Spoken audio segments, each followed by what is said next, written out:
Nazem Kadri is a bright spot on a Flames team that's been really struggling. He's about to celebrate a huge milestone. To speak to that, let's head to Calgary to bring in Salim Valji. Salim, 1,000 games.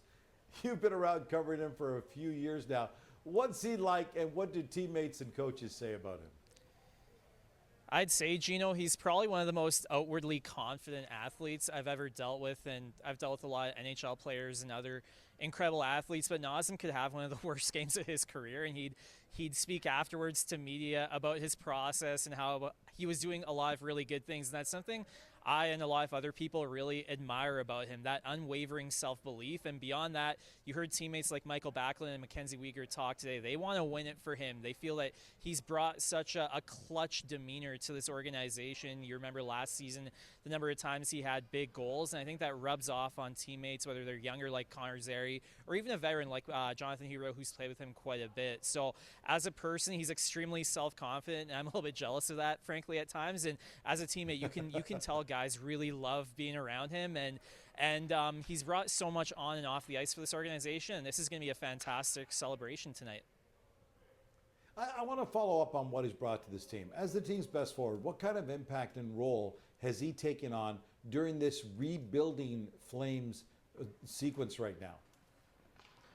Well, I don't think it's a coincidence that if there's a young player on the Flames, whether it's a Zary or a Martin Pospisil or Matt Coronado, they tend to get put with Kadri quite a bit. And the reason is that Kadri simply drags the team into the fight. And Ryan Huska yesterday, the head coach, used the word gamer multiple times to describe Kadri's approach and how no moment is too big. And last season, Huska said that he wants his young players in particular to learn that just because it's a big moment or the stage is big, you can rise to that. You can be like Nazem and elevate your play, whether it's in overtime or late in the third period of a game, as opposed to overhandling the puck or being nervous. And I think that's going to rub off on a lot of these young players as they transition into the new rink in a couple of years. And simply put, he ages like fine wine, Gino. He at 34, I think last season, he had a career high 35 goals, and that speaks to his longevity, and he plays the game really hard as well. It's playoff style hockey for Nazem even in early November. So those are traits I think that the organization really values, and he's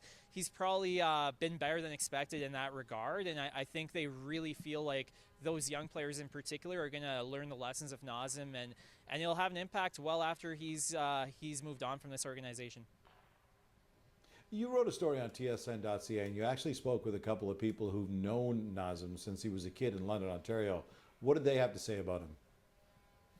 I think the word that came up often, Gino, is that he's still so humble and down to earth, that whenever he goes back, he's not a superstar. He's not a guy with a massive entourage or anything. He's just Nazem from London.